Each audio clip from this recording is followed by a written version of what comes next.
All right, welcome everybody to the Sentinels of Liberty podcast, where liberty leads and we remain principled and uncompromised in all the things that we do here.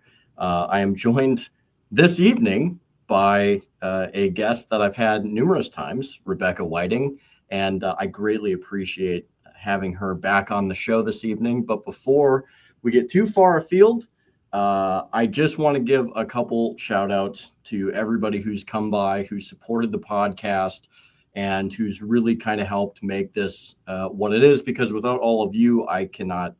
I shouldn't say I can't do it, but it makes it very difficult to do it and to get the reach and to get out there as much as I can.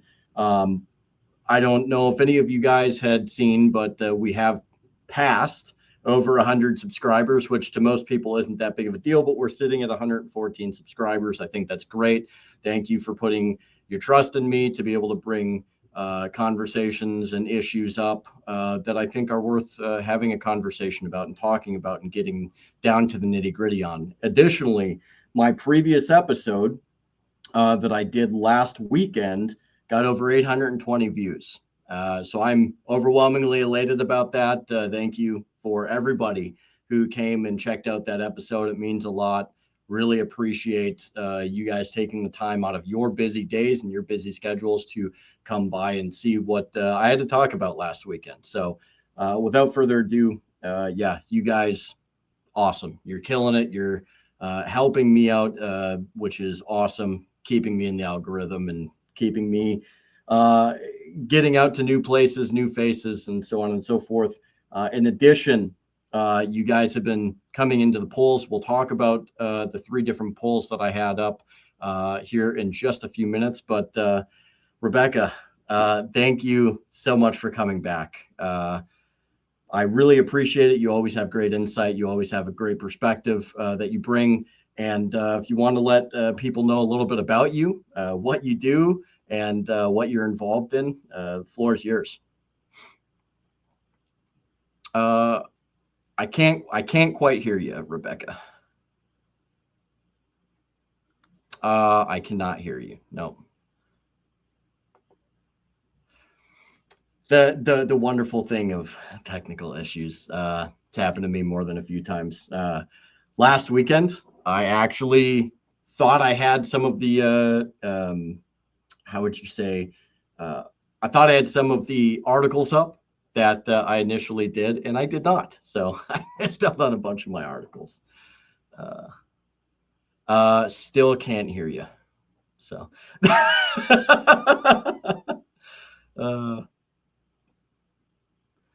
so good. It happens, it happens. We just keep working through it. I do. So for all of you that are tuning in this evening, I do actually have quite a bit on the table for me and Rebecca to go through and for us to kind of watch and hopefully. All right. Sounds good, Rebecca. And so hopefully we're going to have enough for you guys and gals to be able to kind of mull through. So yeah. So it looks like she's going to probably start over. I still can't hear. So we'll hold fast. We will hold position here. Let's see. Yeah, still can't hear. All right. So what I'm gonna do is we're gonna talk real briefly about something that was coming up. I just saw tidbits of it, and essentially what happened or what's happening is during all of this insanity with the Iran war, it looks as if Israel is going to try and make an incursion into Lebanon. It's not something that's very unfamiliar, but I do think it's pretty interesting that we are kind of in the middle or in the midst of this conflict, one that Israel had dragged us into, essentially. And now, they're pivoting. They are looking to head into Lebanon for whatever reason they think is the most logical, probably because they feel like we're going to do most of the heavy lifting. So they feel like they have a free hand to start pushing into Lebanon and more than likely seizing territory, pushing people out, and continuing to move forward in that regard. So it is something we're going to watch and something we're going to try to pay attention to. But yeah, it really kind of interesting, because if we go boots on the ground, are they even gonna spare any of their own people? Okay, can you hear me now? Oh, we are fantastic. Yes. Okay. I don't know what it's been happening lately. Like, the browser I normally use has just not been working for podcasting. And so if I just use a different browser, it doesn't make any sense, but whatever. Yeah, no, it's, and to be fair, for those of you that don't, that have never done podcasting or are not as familiar, there is a weird thing that I have even found too, to where if you use a different browser than what you normally use, all of the permissions and all of the different things, they don't tend to transfer. So I've gone into something to where I haven't necessarily been able to access any of my stuff, which is very bizarre. I don't know if that's a Google thing or what. I don't use Google personally when I do this, so I have all my stuff over on a different browser, and this browser hasn't failed me yet. So, I mean, I don't know. Yeah. So, okay, where were we? Take it away. Who you are, what you do, what you're into. So, what I'm into. Oh my goodness. Order. Yeah. So my name is Rebecca Whiting. I am the current chair of the Libertarian Party of Minnesota. I am a mom to a large family. We're a homeschooling, homesteading family. I milk cows every morning. I have a small bakery business. I do farmers markets and local foods. Like, that's really like my thing, is like small family farm. That's my passion. As it is, I am also a Iraq war veteran. I was a combat medic in Ramadi in 2004 and Baghdad 2006. I spent 7 years in the Army. Really, I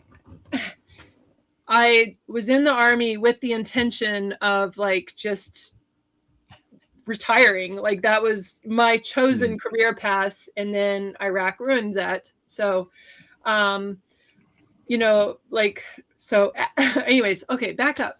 So anyways, Iraq war veteran, and as a result, because of all this Iran stuff that's going on, I am running for office. So on an anti-war, like pro-human platform, which, not a political party agenda, which there's not really an agenda in the Libertarian Party, except we just want to make you more free and make the government less free,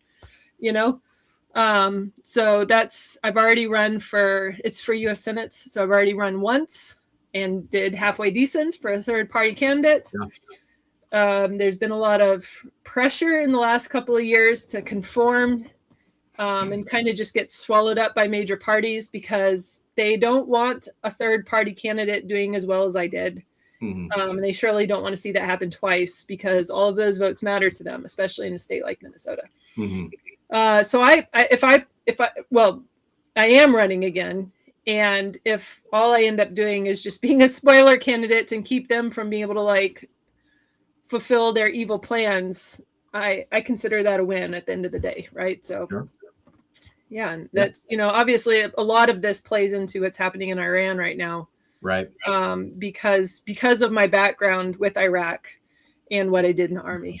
So, yeah, for sure. Yeah. Well, thank you again so much for coming back on. I was really looking forward to this week, and I had messaged you earlier this week, and I was like, I have to hold off on trying to collect articles, because everything changes so fast that as soon as I feel like I'm content with, okay, this is going to be all right, or this is going to be okay, for presenting, it just all seems to blow up in my face, because everything changes so much.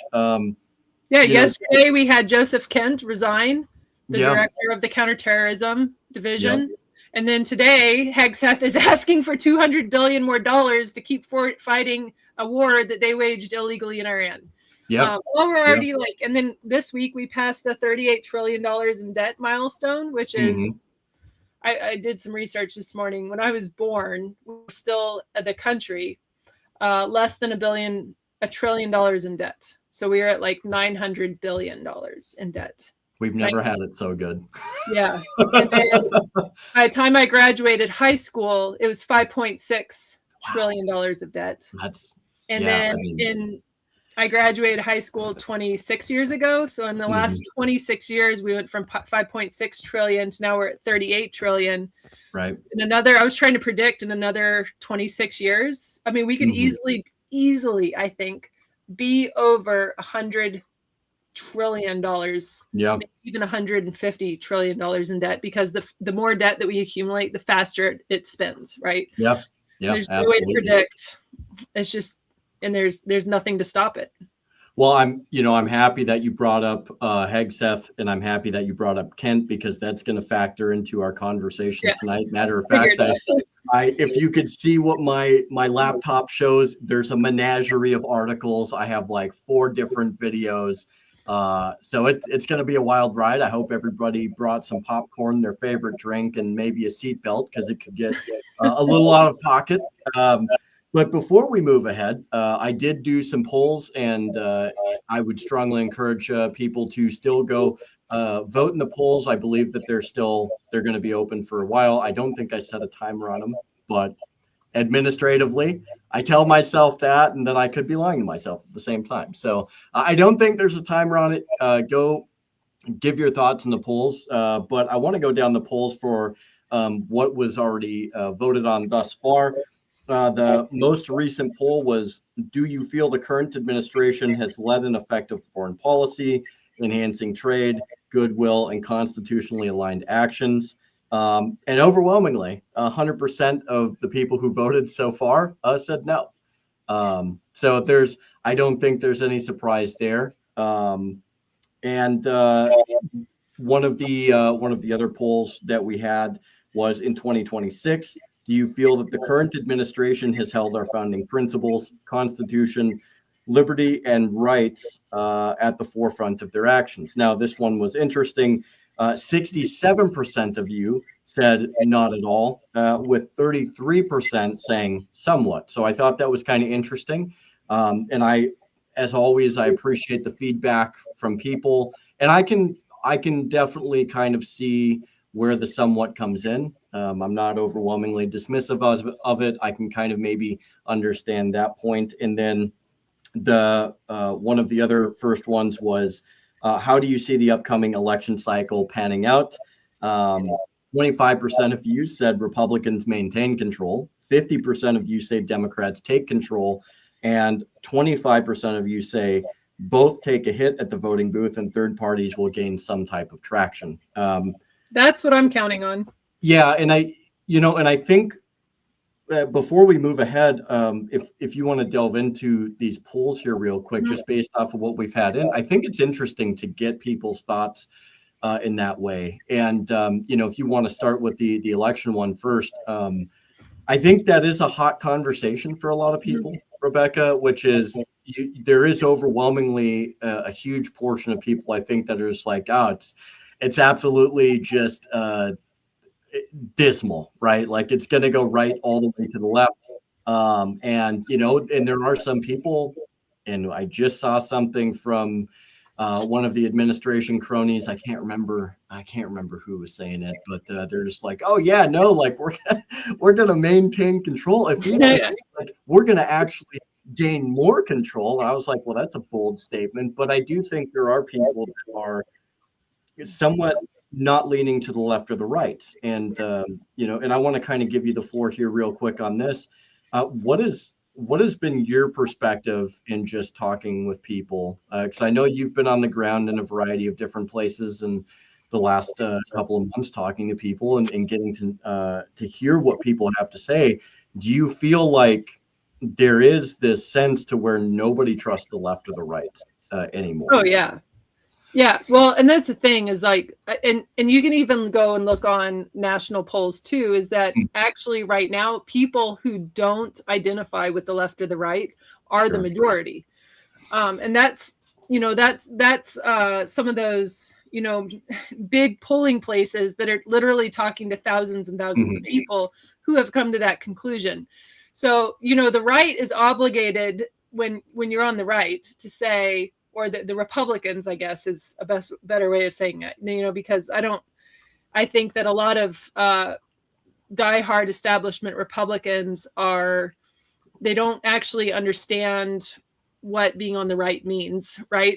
So like they're not they have their ideals and their principles are morally flexible, right? So, and I mean, the left has the same problem too.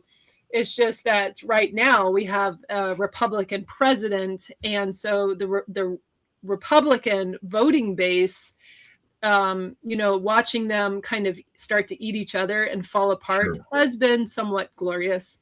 Won't lie, that's been fun. But they, they don't know what they're doing, and the people who are capitalizing on energizing the voting base of the right, they're going to say things like, yeah, this is going to be awesome. We're going to have this. It's that, there's a term for it, because we used to use this in the Army. Like if you're going to be wrong, be confidently wrong. Like even when you know you're wrong, still be like, oh yeah, absolutely. Because you got to keep people around you going and give them something to look forward to. It would be foolish of their leadership to be like, oh no, this is going to be a disaster, because then nobody's going to show up. Right. Why would they, Yeah. So even when as like leaders, even if you're like, oh man, the hurdles, everything, that's, the challenges, you see the big picture for what it is, you still have to give that vision of hope, right? And so this is what it is. It's false on their part. I think it's going to be a bloodbath for the Republicans come November.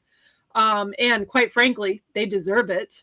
So, we know that the Democrats and the Democrat voting base, we know they're anti-freedom, but the Republicans believe they're not. So there's a greater sense of betrayal from leadership on the right than there's on the left, because the left's not even trying to pretend. The right is. And do you think that, so kind of stepping into the next poll, do you think that that's kind of where you do get that majority, at least with the people who had voted in the next poll pertaining to liberty and rights and, constitutionality and all of that? I mean, do you really get the sense that a lot of people feel, I mean, you obviously kind of, spelt it out, but do you think that that's where people feel most of that betrayal is because of the liberty and rights aspect and in the constitutionality of it? Or do you think it's more of not so much of a governmental betrayal, but more of like a humanistic betrayal? Like, hey, you said you were going to do these things, and then you failed me on these things. You said you weren't going to do this. So it's more of like an interpersonal broken promise versus, like a constitutional issue. Or do you think that you do have a segment of people that really feel betrayed when it comes to liberty and rights? No, I think that there is a very large segment of people, especially right now, with as far off the rails as the Trump administration has gone. You know it, and I know it. A large segment of libertarian voters sided with Trump during the last election cycle to keep the Democrats out of office. So they weren't. And not only was it just like they were worried about, they were so worried about the Democrats taking office that they were willing to put a lot of hope and promise into what Trump said he was going to do, right? And Trump didn't. I mean, so the sooner that people just admit, oh shoot, we were duped, the sooner we can move on. And what I would really like to drive home to all those people, to all those people, is that I get it 100%. I get it. Like the fear of the future with another, agenda-driven, unified Democrat candidate, like you saw in Obama, right? Kamala did not have that behind her. Even Biden didn't have that behind him. But the fear of what the Democrat agenda was and what it would do to the United States was so great that people were like, especially like people like us, Right. were willing to say, all right, I'm going to consider him. And then not only just consider Trump, but then put a lot of promise into what he said he would do. And then Trump didn't. Like, he started off not terrible. He started off with pardoning Ross Ulbricht within, it was like a couple of days. You know, the Doge stuff. And then Elon Musk within a very short amount of time said, oh, you know, I'm done. He's compromised and walked out. That was probably the first red flag. The second one, the biggest one for me, where it was like, you know, like, well, maybe there's still some opportunity for him to turn around and say, you know, save the administration and get back on track. I didn't actually, I made a commitment never to vote major party again. So I simply did not vote for Trump, or am ever going to vote for another Republican or Democrat. I've never actually voted for a Democrat, but now I'm never voting for another Republican. But when he was sitting in a press conference and somebody asked him about the Epstein files, and he said, Epstein, why are we still talking about that guy? And as soon as I heard him say that, I was like, he's compromised. He's lost. They've got something on him. He's trying to brush it under the rug. They did, you know, they released all those binders early on, which nobody ever said what was actually in those binders. You know, it's supposed to be phase 1. And then they were like, then Bongino and what's his name? I can't, you know, big eyes. That has the Israeli agent girlfriend, by the way. Yeah. You know, they came out and said, oh, it's all false. There was never anything, you know, blah, blah. And at that point, any credibility that the Trump administration had of coming back and trying to make things right was gone. Right. That was where it ended. And it's just gotten worse since then. Right. So going after Thomas Massey, taking out Maduro, bombing Venezuela, fishing boats. And now we've not invaded, but bombing Iran, bombing kids in their schools, literally. And there's nothing left to save. Trump was like the last line of defense on a possibility of he was going to save not just the Republican Party, but the American Republic. He is no different than anybody else that ever took office. And because he promised to be something different and pretended to be something different, that betrayal is going to run much, much deeper. You know, so and it's interesting too, because when I look back at the poll pertaining to liberty rights, you know, the Constitution holding the principles that are founding principles, which ironically is one of the things that the Republicans say that they hold so dear, but then they'll shred them at a moment's notice whenever it's advantageous. At least the libertarians, they vote like Democrats. You know, it's crazy because at least with the Democrats, you know that, you know, like you know the lie is they don't hide it. You know, it's not as they don't try to obscure it. They just go with how they actually are. But you know what I thought was interesting is with that most recent poll that dropped yesterday. Was it yesterday morning? I think it was yesterday morning, pertaining to the administration in the foreign policy, where you had 33% that said somewhat, you know, in terms of adhering to constitutionality, liberty, right? I had an overwhelming absolutely no to having a good foreign policy, an effective foreign policy. And bombing kids in their schools is not it. Right. And it's, you know, and it is interesting to see kind of like that disparity a little bit, to me at least, because it's like, okay, you know, I kind of, part of me wants to know like if some of the same people voted on the constitutionality one that voted on the poll regarding foreign policy, and just to see like what people were actually thinking, you know, because to me, it's just like, okay, well, clearly there is a general consensus on what is not right here. And so I thought that was kind of interesting. You brought up Joe Kent, and I have I have a wonderful little video to bring out for everybody. Okay. So if you give me just 1 second here, I'll bring that video up on stage. And there's our wonderful, President Trump here. And so here we go. Your director of national counterterrorism, Joe Kent, he just resigned today. He said he can't support your conflict with Iran. What's your reaction to that? And did you? Well, I read his statement. I always thought he was a nice guy, but I always thought he was weak on security, very weak on security. I didn't know him well, but I thought he seemed like a pretty nice guy. But when I read his statement, I realized that it's a good thing that he's out, because he said that Iran was not a threat.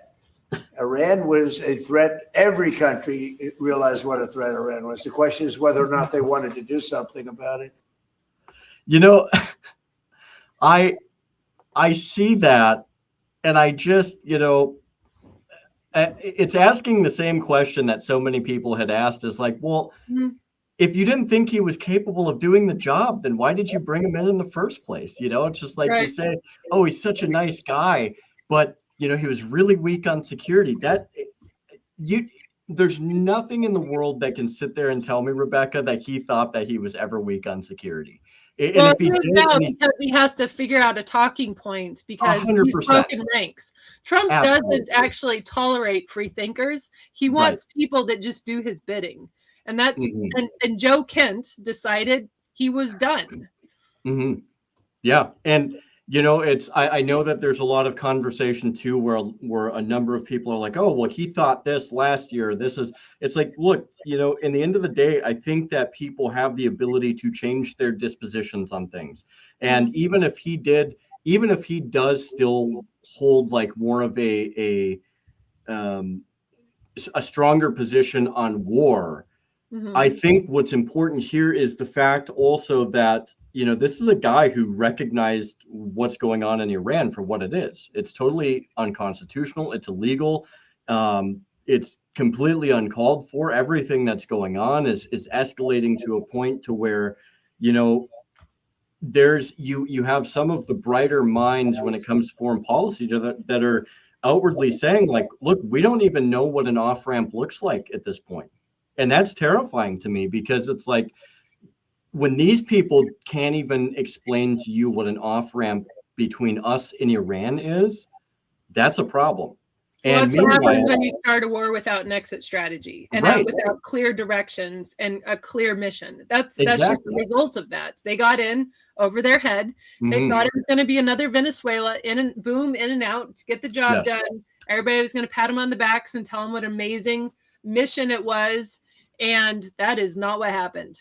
And I mean, like, whoever it was that he's listening to right now is giving him bad advice, because absolutely. I even like, just, you don't even have to be in all of the meetings and hear all the intel to know this was always going to be the result of attacking Iran. Like, what did they expect? Iran has never been Venezuela. It's never, not even close to being the same. Right. And we should know, after spending 20 years in Afghanistan, that area of the world and that terrain, if we can't even beat the Taliban, who's like basically just a couple of steps more advanced than cavemen, basically, like, because, not saying that they're dumb, but like, they live in those mountains, like those, and we couldn't even win against that after 20 years. What did they think was going to happen with an army that was more advanced, more capable, larger population, and already have really good reason to hate us? Right. Well, and something I want to point out too is I have also additionally an extra article. I have one of many articles that talks about what Iran has done militarily to us. And, and I think this is from antiwar.com. It's a great publication.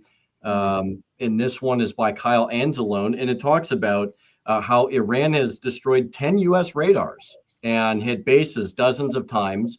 You have a situation to where, as Kyle's kind of explaining here. Iran has inflicted a heavy toll on the network of American radars across the Middle East.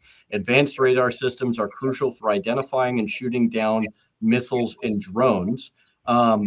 You know, and I think here's one of the major things here too, is at least, let's see if I can do this right here, at least 10 American radars in the Middle East were destroyed in the first 2 weeks of the war with Iran. The strikes have hit 4 ANTPY-2 systems, which are the primary radars used by the Terminal High Altitude Area Defense Missile Systems, the THAADs, which a lot of people have been talking about recently, notwithstanding, obviously, the Patriot batteries. But there is a significance here in the fact that we have a president currently right now that's saying like, oh, we've won. But then he turns around and he's like, well, you know, we need all these countries and all these nations to come in and support us and help us. And you've got to come in and do this. And then in the other breath, you know, you'll have either him or Hegseth, whoever, that are coming out and saying like, well, they have nothing left. Well, I would argue the fact that we've had critical satellite and radar infrastructure destroyed is not great, because that neuters our ability, quite literally, it neuters our ability to effectively fight against aerial threats. And, you know, whether it's like Larry Johnson or Douglas McGregor or some of these other individuals that have come on to places like Daniel Davis and Judge Napolitano, you know, many of them have said like, look, you know, there's this praise that, you know, we've taken out their entire Navy, we've taken out their entire Air Force, but what people are neglecting to understand is their missile systems and their drone systems.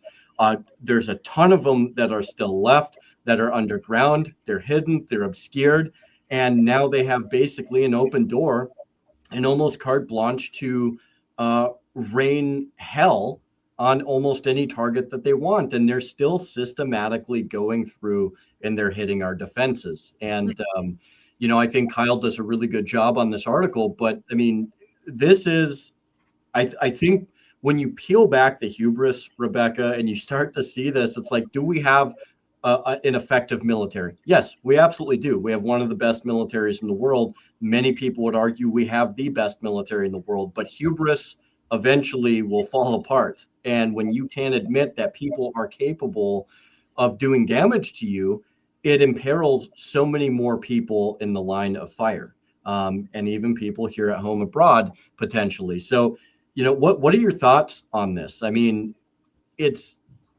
clearly an issue that I think is glaring, that they can't really sweep under the rug. And well, they're trying to, though, because have you looked at the White House's social media? It's just like, all it is just propaganda. There's not any truth to it. There's not, and look, all the actors that are in play right now, all are incentivized to like be falsely projecting what is actually happening, right? So like you're going to get that from Iran. We know that. That's Iran, you know. Yep. They're going to, you know, cut off communications. They're going to make it hard for information to flow. We already know they have that history, but so is the United States. You know, it's really not that different. It's just that we're a little harder to control than Iran is, you know. So Iran is a little more, you know, it's not even like if the Trump administration could control information just like Iran is, I think they would do it. Because I mean, they're already putting into place all of the, you know, the systems to be able to just watch your every move. Like JD Vance's main donors, it was Palantir. You know, like so if they could have the surveillance state in place, they would absolutely 100% do it. Like they're already trying, right? But they're just trying to not let you know about it, right? Right. So that. United States has a history of being forward with propaganda, not truth. So does Iran. So does Israel. And so like finding out what is actually going on right now is very, very hard. Absolutely. You have to really be able to do is rely on, especially if you have a background in military, is to be able to rely on what you already know to be true, right? And then try to figure out like how this all fits in there. Because if you look at social media coming out of the White House, we've taken out 90% of Iran's capabilities, we're winning this war, blah, blah, blah. Oh, but don't call it a war because, it's not actually, this is military, military exercises or whatever it is. But now, that's what they don't want it to be another Iraq, although this is where we're headed, into another Iraq. And they can say right now, oh, well, it's not another Iraq. Well, given enough time, it will be. Like, that's all. The only thing we're missing here is about 12 to 13 years, So, right. Well, and I think one of the other things that also is very much worth mentioning is the fact that there's been several downed aircraft or at least air assets, if you will. I think it's somewhere around 9 or 10 drones of ours. We've had 2. I think there was at least 1 refueling tanker, I believe.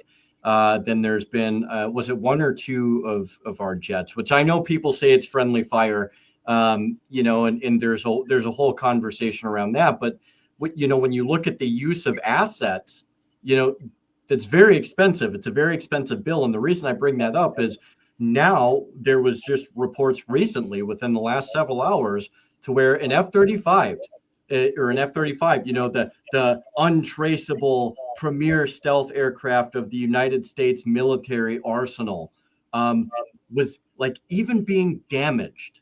Yeah. This thing that they bring out and they're like, this is untouchable. Their radar can't find us. It's not possible. It's impervious. And then you get this, and the reality of it is now it's like you're building this myth that's quickly being destroyed. So it started with the AD, and now you're seeing it with like the F-35. And you don't have to destroy an aircraft to kind of turn some of the stuff on its head. No? Yeah. Do we really think the Chinese, who is working with Iran, doesn't have this kind of information about our capabilities? Right. I mean, that's just like, if you believe that, I guess, go ahead and live your fantasy land. But right. I believe that China has more information than what they would be letting on that they know about us, which would be strategically important for them not to let us know how much they know about us, But we have people in the United States that have absolutely they don't understand operational security. They're very loose with information. They're like, we've had enough people compromise national security in the United States. Do we really believe that Iran through China doesn't know about this kind of stuff? I don't believe that at all. Obviously they know. And if I was Iran, one of the first phone calls I would have made after last June, when we bombed their nuclear facility, while the Iranians were in the middle of negotiating with us to not bomb their nuclear facility, one of the first phone calls I would have made after that would have been to potential allies through China and Russia, and anybody else that could come and help back them up, because that the United States through Trump already has a history of being dishonest at the negotiating table, and they're going to come back again, which they did, 9 months later. So I mean, it would have been dumb on the Iranians' part to not call people their contacts. Oh, for sure. Yeah. And that's, and you bring up a great point too. I mean, it's whether it's China, whether it's Russia, and you had a huge uproar. And I talked about this last week too, which is, people they're just like, oh, like Russia's feeding them real-time intel and they're giving them up-to-date stuff and they're exposing our assets and our military and all of this. And it's just like, yeah, but like the reality of it is we are and we have been doing for a very long time the same thing for Ukraine. And we've helped them instrumentally attack, areas of criticality with inside Russia. So, this idea that and I said this a long time ago, that the fact that this isn't going to come back around and bite us eventually, I mean, it really should not be a surprise, especially if they have intelligence on how to bypass something like the F-35 defensive systems or whatever the case is. And I think the hubris component of this, and then I'll yield the floor to you, is this idea that nobody else can ever come up with the solution of how to bypass our defensive systems, whether it is passive defensive systems, whether it's active defensive systems. There's this mentality that exists where, we set the pinnacle and then it can't be surpassed, but yet we are surpassed in many ways by both the Ukrainians and the Russians when it comes to drone warfare. I mean, they're exhibiting a whole different type of warfare that I don't think anybody in the United States could even begin to fathom, on a scale that is 6 times bigger than we're seeing in Iran. And, but somehow, we have this optic like, oh, our enemies can never figure out a workaround. It's like, I mean, that's the type of behavior that is so arrogant that death is waiting for people who go in with an arrogance like that. And it's very unfortunate, So, the number one reason that countries, like if you're studying warfare, going back until, however far you have to go back, really. Right. But especially, let's just take the Revolutionary War as an example. We literally had untrained colonists fighting a well-oiled machine like the British Empire. Right. No country or people group, really, because the Scots, there were other people that tried to have their own revolutions and break free of the British Empire prior to the colonists making the United States, right? And all failed, 100%. All of them failed. The first group of people that ever successfully broke free of the British Empire was the American colonists, right? During the Revolutionary War. And they were outmatched, they were outgunned, they didn't even, truly, they didn't even know what they were doing. They weren't trained together. They were just farmers with muskets that were basically defending their homeland. The reason that the British Empire lost, and the only reason, is because they underestimated their enemy. That's why they lost. That's why we won. That's why we don't, have a queen or a king or whatever it is right now today. Right. That's why. So you don't lose wars and you don't lose battles because you were simply, you both met a match and they just outdid you and you were equal. You lose battles because you underestimate your enemy. That's where we're at. And that's like you said, like the complete arrogance of a people that are just like, well, we're just going to go in here and do whatever, they're chanting death to America and Iran. And so therefore they're terrorists and they're enemies to our national security.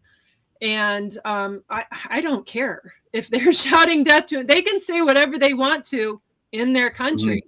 But until there's an actual attack, not an attack through proxy, not an attack that's like somebody that was Iranian did something and then but it's not like it originated from their government. I mean, you can't just be like, oh well, hold the entire collective of Iranian people guilty for something somebody did simply because they were also Iranian. That's also not right. But then you also, like the United States leadership and the administration, you have to have enough control over your own senses and emotions to not see enemies in every corner, because then all we'll be doing is war, and all we'll be doing is blowing up people. And if we want people to respect our sovereignty and our borders, then we have to respect other people's borders too, equally, right? Yes. So they get to do whatever they want to. They don't have to like us. We don't need them to like us. Who cares what the Iranians think? The fact is that they did not attack us first. And they, Yeah. you know, you can have people say, oh, well, in 1953 or in 1979 or whatever. I don't care. That was Right. a long time ago. And the United States has also done things. Americans have also done things. And I was reading, and I don't have the exact details, but I was reading that at one point we did blow up a civilian airliner. I think it was in the 80s or something like that. Anyways, so like we're not innocent, right? Right. But somebody at some point has to say, we're not going to risk our country for a war we can't win. We can't win a war against Iran. We don't even have to be, you know, they're sending these drones that, by all accounts, these drones cost $30,000-$40,000. And the systems that we have to take out these drones are costing us millions, you know? Right. So who's coming out of here with the upper hand? It's not us. And if Pete Hegseth needs another $200 billion to buy more missiles, then he needs to have some sort of like, you know, exit strategy or a plan for de-escalation or something, because not him just taking the money and going to buy more bullets and bombs isn't the solution to this. It's just going to keep making this worse and worse and worse. And I think too, that if on our current path, at some point, maybe soon, I do believe that we will see things happen here in the United States. Yeah. Because right now we're weak. Yeah. Well, and to that point, you know, you've had this mentality and kind of these talking points for quite some time, actually stemming all the way back to almost the middle of the Russo-Ukrainian conflict, which is, you know, oh, we have very good stockpiles. We have all of this stuff. We're not running out. But meanwhile, you got guys that are part of, you know, whether it's like a soft group or our artillery group, and they're just like, dude, yeah, we would have been training except for the fact that we have nothing for our howitzers. We don't have anything that we actually need. It's all getting sent over to places like Ukraine, over to Israel. I mean, they just took. They started this with an armament shortage. Yes, like, exactly. They did not have the munitions. They took the Patriot munitions. I don't know if they took the systems, but I know that they transferred Patriot material and munitions from South Korea to send them over to Israel.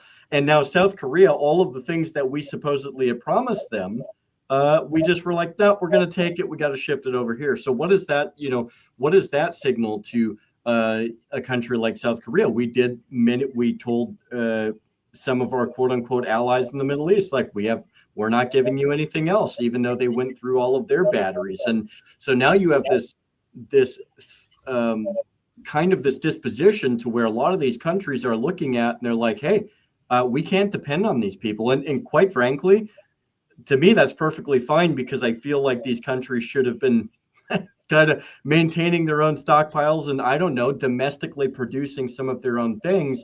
But I digress. That's a whole other conversation. But then it's like, you know, you look at the ramifications of this, and you're 100% right. We started this with a deficiency, and a huge portion of that deficiency came from sending so much material and weapons and munitions to Ukraine. And you've had people talk about this for a very, very long time. We're running through more than we can produce. We're being outproduced. We can't keep up production.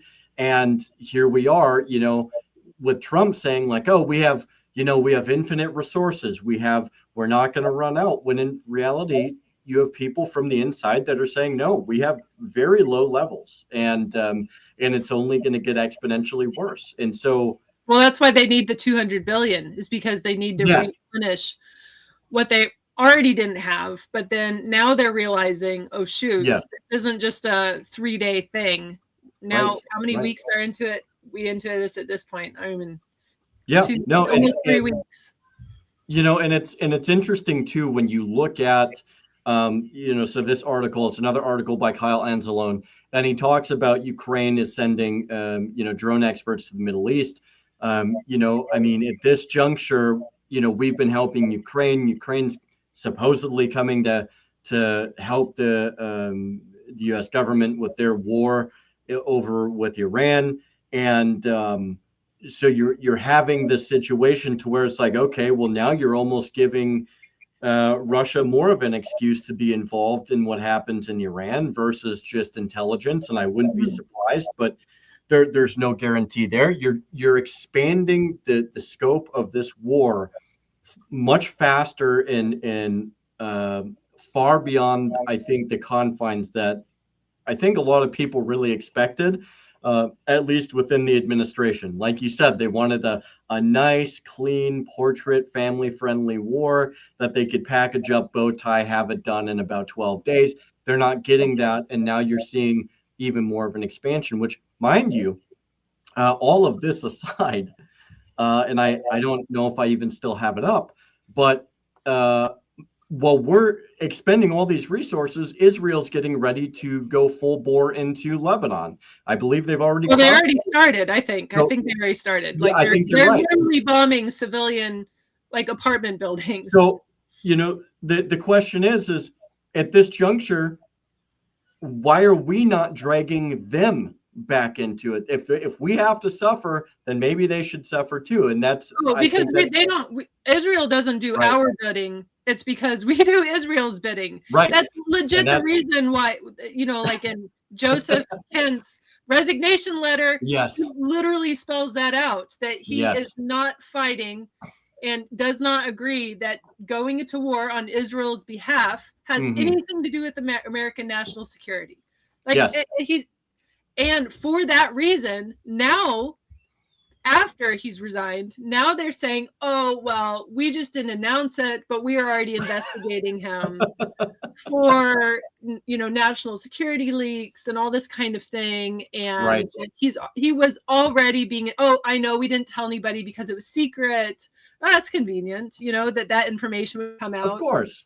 And so, but here's the thing is that you go in all these groups or whatever and go and look in the MAGA groups, they are eating it up.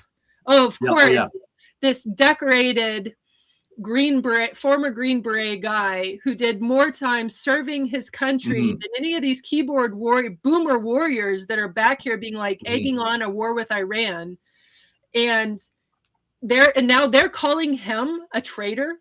Are you serious? It takes more balls to do what Joe Kent is doing right now than pretty much any MAGA Facebook group has combined, right? Sure. Yeah. Well, and I think what a lot of what you see with a lot of these types of things, whether it is, a person like Joe Kent or somebody from other mainstream or very predominant clubs or groups or whatever within a party, is these people all hate dissent. They want uniformity. They want people to be in line. They want people to follow the pecking order. And as soon as you start to question their status quo and you start to ask what the heck is going on, now you're an enemy of the state. You're an enemy of the group. You're an enemy of the movement.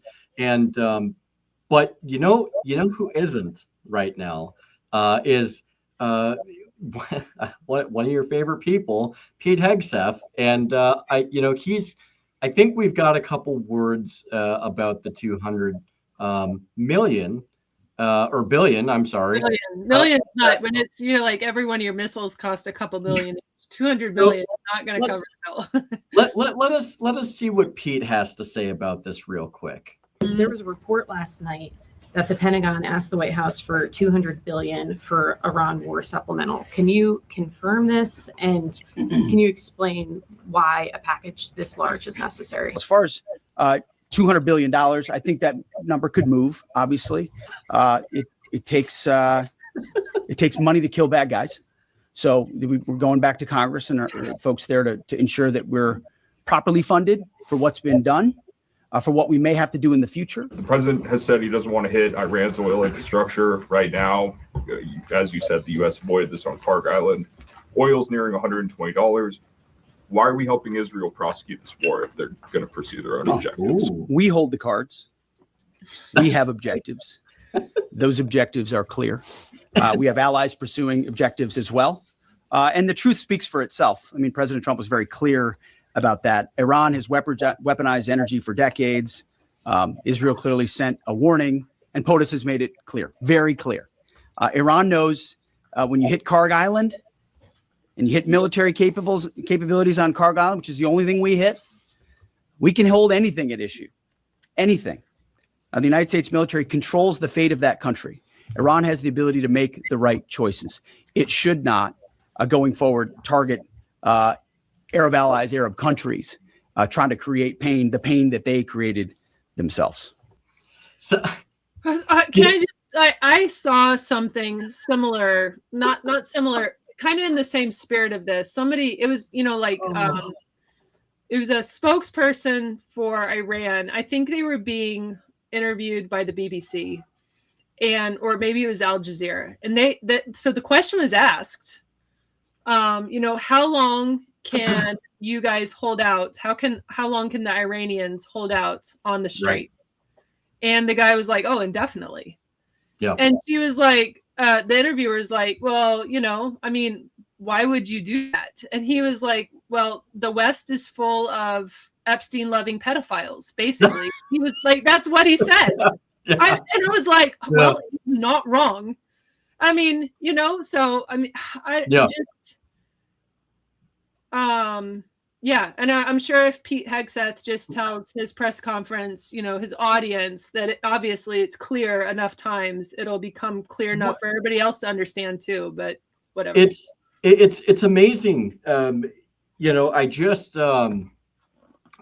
was listening to John Mearsheimer, and I listened to a few other guys earlier today, and they're just like, look, like the United States government. The federal government, this administration clearly doesn't understand the escalation dominance and escalation ladder that we're facing right now. Like, we assume that we have the entirety of control in this escalation dominance, but that's simply not the case. Like it is extremely skewed, because if you had the ability to control the ladder of escalation, which according to a lot smarter people than me, Rebecca, they're saying we don't have the ability to control that, then we have to ask the question, then, okay, so what do you do from there other than just flail around and hope that things are going to work out? And I think there's a really interesting point that is to be made, because you had President Trump that was now turning to people asking for help after he said, we just, we're winning, right? Yeah. We are winning. And so I guess we'll have to see what Trump has to say here real quick, and then I'll let you respond. The other nations to get involved with us and get involved quickly and with great enthusiasm. The president today calling on U.S. allies to help more than 2 weeks into his surprise war with Iran. During an appearance announcing renovation plans for the Kennedy Center, he blasted the reluctance of other countries to assist, calling out the UK. I was very surprised with the United Kingdom, because the United Kingdom, 2 weeks ago, I said, why don't you send some ships over? And he really didn't want to do it.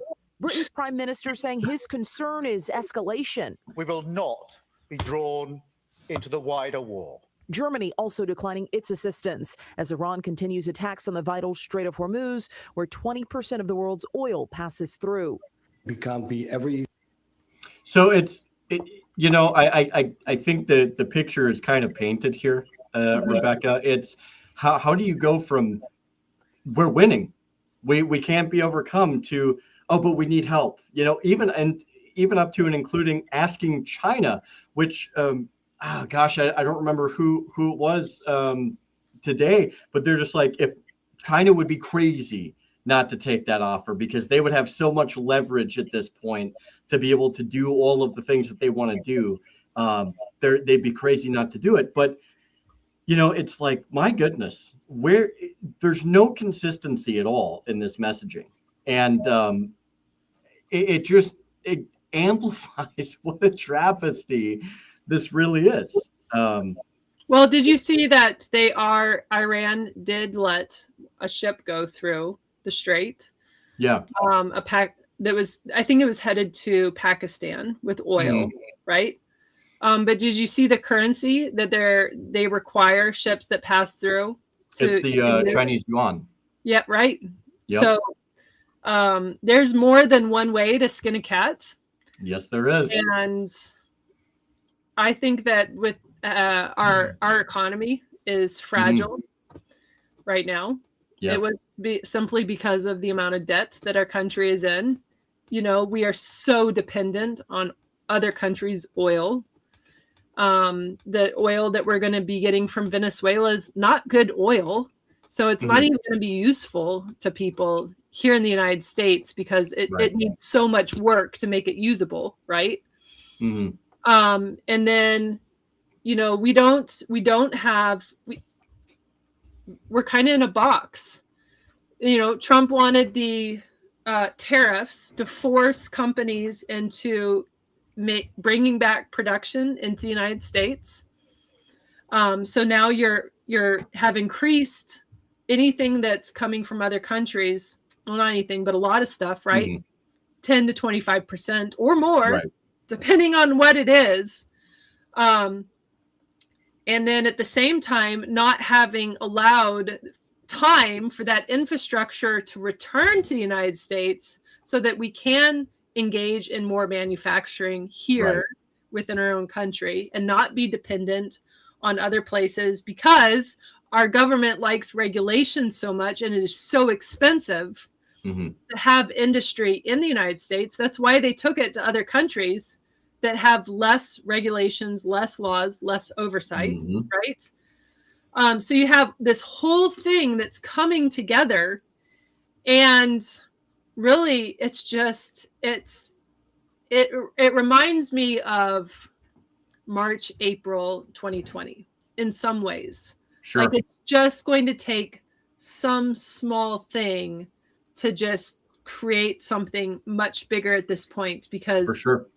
You've created an environment that's fragile and that's potentially hostile and that's very reactive, right? So that's where we're at. Iran knows it. China knows it.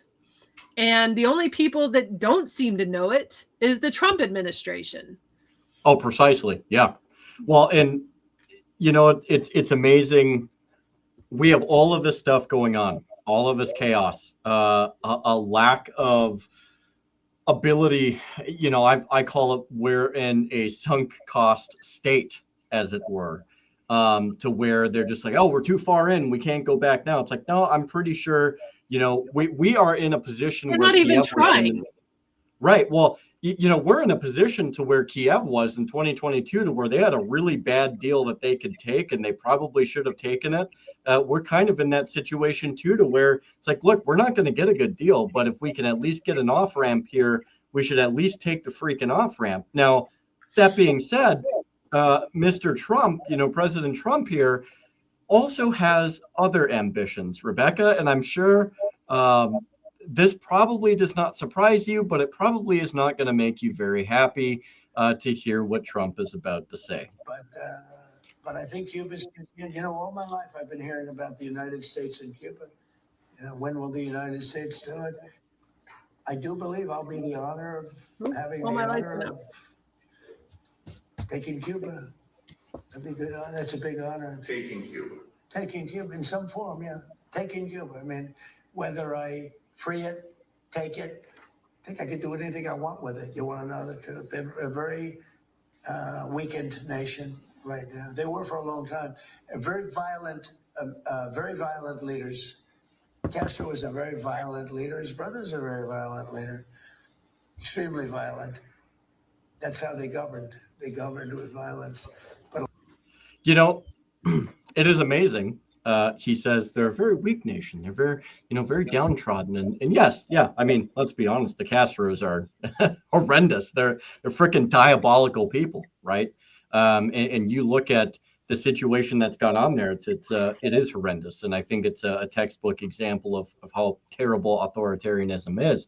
But that being said, notice what he never mentions, though, is we have sanctioned the crap out of these people. The same thing that we've done with Iran. And we have sanctioned these people into the freaking dirt.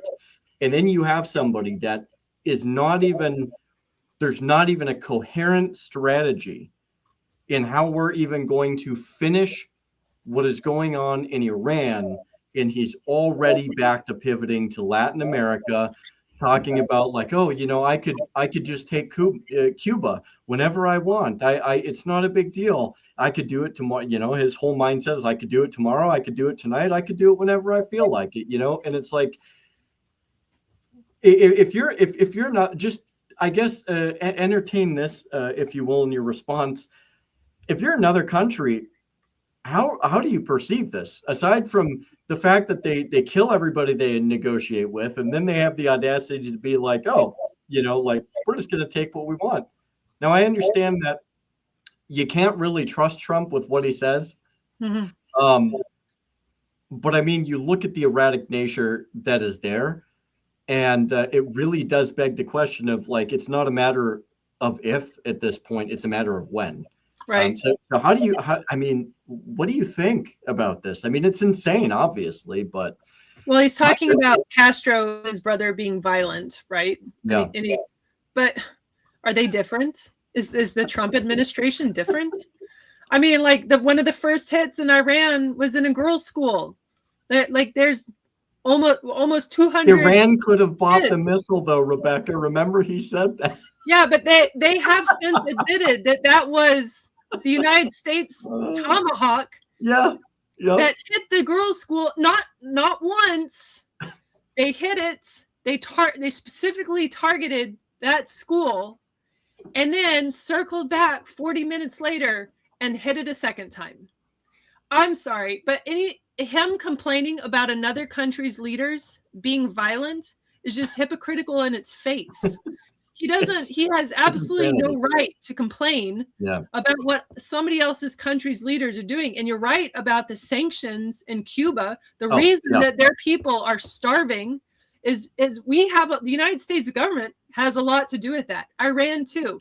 Decades of sanctions. It doesn't hurt the leadership at the top. Mm-hmm. It's never going to hurt the rich and powerful that are running the country. Mm-hmm. Who it hurts is the people at the bottom who are already struggling to get by. That's what you're creating. You're creating a fabricated, whatever I'm trying to say right now. Like, it's just, they created these situations, and then they're like, oh, but their country's leaders, they're so awful. But you don't see United States' government's fingerprints all over this. Right. And this is what, like, I think that, like, for my campaign and for what I've stood for as not just like a leader within the Libertarian Party, but like just as a person, is like, we can't keep expecting the United States to come in and like that regime change is ever going to work, because it's not. Because the greatest threat to another country's borders in the world right now isn't Iran, it's the United States. That we're the ones bombing, or Israel. Actually, I would say Israel is number one, United States is number two. That's only because Israel has the leadership within the Trump administration wrapped around their finger, and they just do what they're told to at this point. Like, they're not even pretending to be, work for us. Sure. They work for Israel, and they do Israel's bidding. And Netanyahu and like those people, they're evil. They're not good. And you have to get to a point as a person for yourself to recognize that true evil exists. And this is what it looks like. That anybody that justifies the killing of children, that is evil. There is no other definition for it. And that we cannot compromise with evil people. There is no compromising with them. the only thing that we can do as a people, and there's no hope for saving this either. This isn't going to be saved. And so, however, whatever you need to do to get like through that black pill and to be able to see what the possibility is on the other side, like I'm here for it, right? So those of us that have been doing this for a long time have kind of gone through that transition where you're like, holy cow, this is a big situation. And it is very easy for myself to feel very small as a part of this, trying to stand up against like basically a mega giant, right? In the global scheme of things. Sure. And then stand for something that is true and honest and that promotes real peace through actually caring about fellow human beings, regardless of what their nationality is. Right. I just don't think the solution to terrorism or whatever you want to call it coming out of Iran is to bomb their children, because all you're doing is creating the next generations of radicals. Right. That if that worked, it would have already worked because that's been our policy in the United States for decades. Right. It's got to stop somewhere. I want it to stop here. Yeah. And that's got to mean we dismantle the political system that we've been forced to operate underneath. That's what that has to mean, because the political system that we've been forced to engage in, because they hold everything by the purse strings and they know it. They're looking out. They're just engaging in immoral behavior that kills innocent people, and there's nothing good about that. So I can't get past that human aspect of all of this. And I'm sure there are people out there who be like, oh, well, you're just a sympathizer for Iranians. No, I am a sympathizer for the innocent bystanders who have absolutely nothing to do with any of this and who are going to be paying the ultimate price regardless. Well, and you know, it's amazing too. Last I checked, and I don't know if this has changed yet, but we have 13 dead servicemen and women. And I think the number was somewhere between 180 to 200 injured. And I don't know, I haven't seen specifics of like severity, but I mean, that's not a small and insignificant number in a couple weeks. You know, I mean, it's a cost, you know, so aside from the fact of expenditure of resources and expenditure of material, you also have the human component of it, which is the servicemen and women who are having to pay a price to some degree, whether it's entirely with their lives or with a portion of their body, whatever the case might be. And so the cost is already being inflicted. So you have the cost to us. And then you also have the cost that's being exhibited on the Iranians themselves, which the numbers were somewhere. I think it was somewhere between like 700 to 1,000 people have been wounded or killed in Iran since this whole thing has started. I mean, that is not an insignificant amount of people either. And I think those are families that will never be the same, because you cannot replace a human being. And if they, you know, if this administration was hoping that they were going to, because they really wanted their Maidan in Iran. Let's be honest. They wanted their Maidan coup in Iran. They were hoping it was going to ferment. They were hoping it was going to foster. They were saying, oh, they're ready. They're ready. They're ready. You even had Trump that says, you know, the time is now, essentially. And, you know, of 90 million people, they were hoping that essentially what we have started to see is a very, very small fraction of people in Iran even wanted that. And even the disagreeable people with the regime in Iran, we have single-handedly galvanized most of that population against us. And this is what happens every single time you look at a regime change operation, which is, you know, I mean, people, you could even look at Venezuela. Venezuela is not entirely overwhelmingly compliant, even if they are talking to us and even if they are making deals. There is still a lot of people that are not going to benefit from it. There's a lot of people that aren't going to see the good side of it. And I wouldn't be surprised if all of a sudden you start to see that regime go right back to the same way they were doing things. And it's like it's never enough for these people. They feel that they can chalk up a victory no matter where it goes, because ultimately they're high on their own lies, Rebecca. Right. I mean, I don't know how to say it any better. And between Iran and Latin America, I was going to bring up two more articles, but I think we can kind of, have the conversation about it regardless. But, there's been numerous reports now to where we're looking at expanding operations in Latin America. We're looking at putting boots on the ground. They want to put U.S. Marine personnel over to Karg Island, right? Or, and it's like all of the people that have assessed this situation are like, well, how are you going to do it? There's really only one, maybe two ways of approach. They're not ideal. You would have to do it under a certain set of circumstances. And even if you were able to do that, there's a very high likelihood that a bunch of Marines are going to be trapped on that island because you're not going to have a way to resupply them. And it's so, you alluded to this before, but if you look at the terrain and you look at the features of their environment, it does not favor us, especially when we are the people that have to project power, and I don't think people fundamentally understand what a logistical nightmare that really is. And even with the best plans, I think you're just going to see what amounts to catastrophe.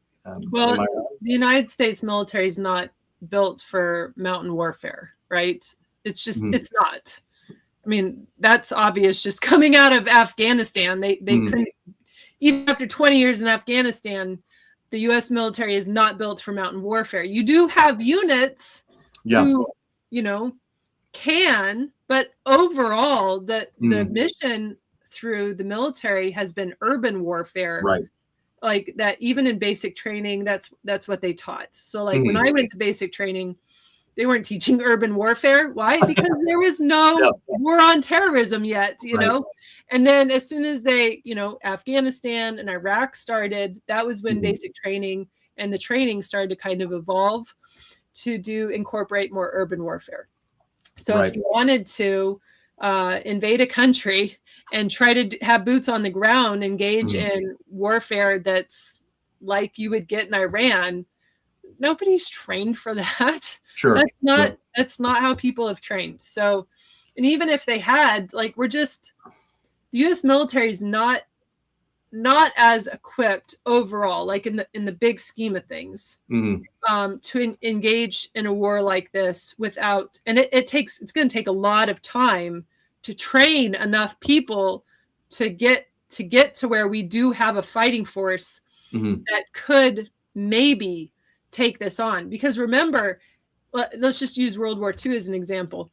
World War II, Pearl Harbor happens, right? So what the time, and I don't know the dates off the top of my head, but the time period between Pearl Harbor and declaring war on Japan and then Germany and then actual D-Day, there was a significant amount of time in between those two things, right?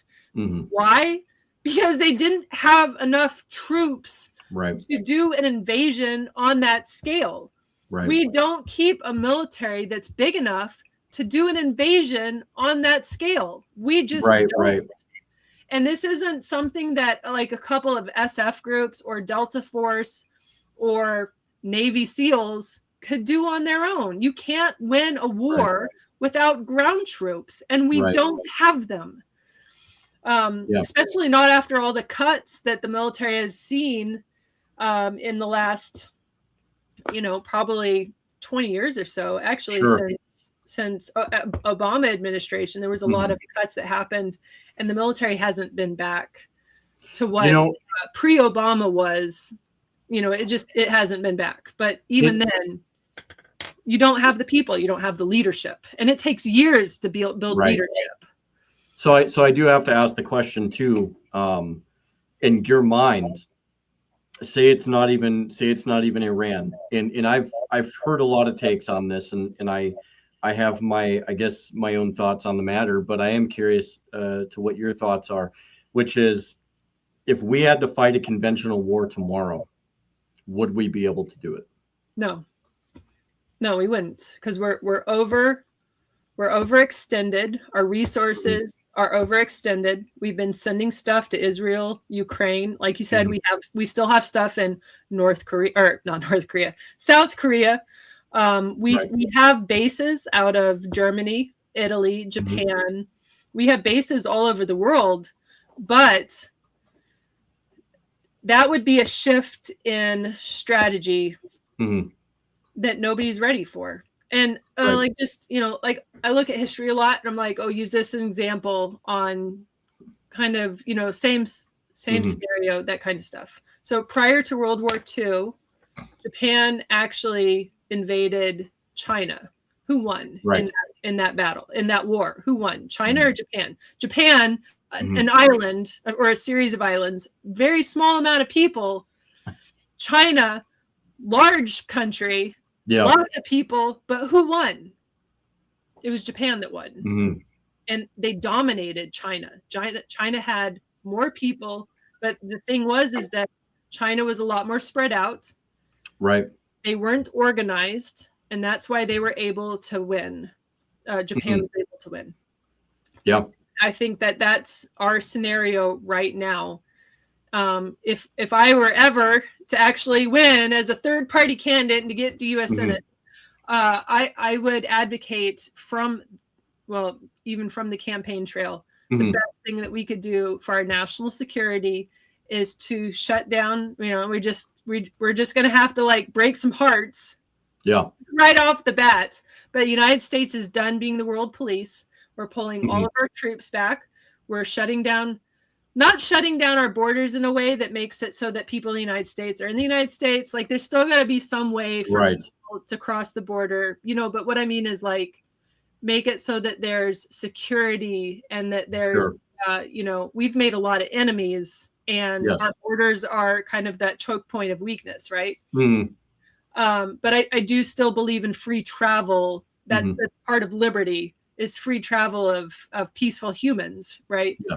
So we need to bring our military back, and we need to do better about protecting ourselves here at home, because we've relied significantly. The United States has relied on our placement in the world. Like, the United States is strategically or geographically in a strong place, because you have the Atlantic Ocean on the East Coast, the Pacific Ocean on the West Coast, and we only have a country to the north and a country to the south. It's not like France and Germany and fighting World War II, where you have countries all the way around you and you share a lot of borders. And you're a small country.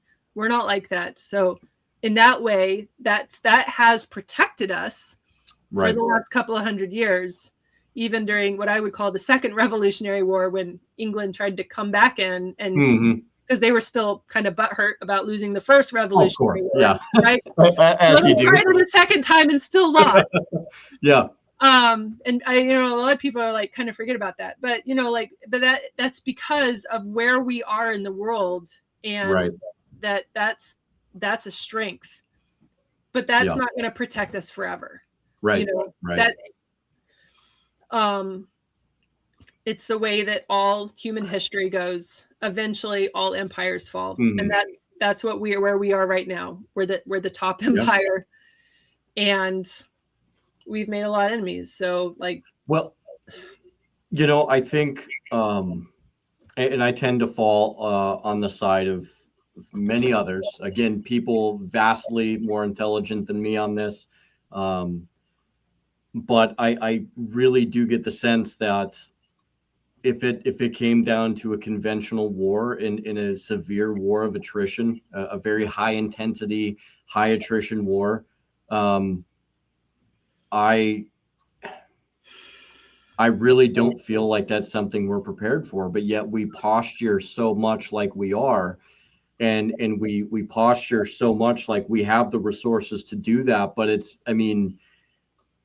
when you look at again, going back, people can say what they want, but logistics matters. Your ability to project matters. And when you look at how much you need to project, and logistically how much effort it takes to go into a high intensity, high attrition form of war, there were projections that were done, and I know I've mentioned this before, that even the War College had put out, and in the brains in the DoD had run tests and in scenarios to where the United States within just a couple weeks would run out of our stockpiles and would incur massive casualties in a war against China.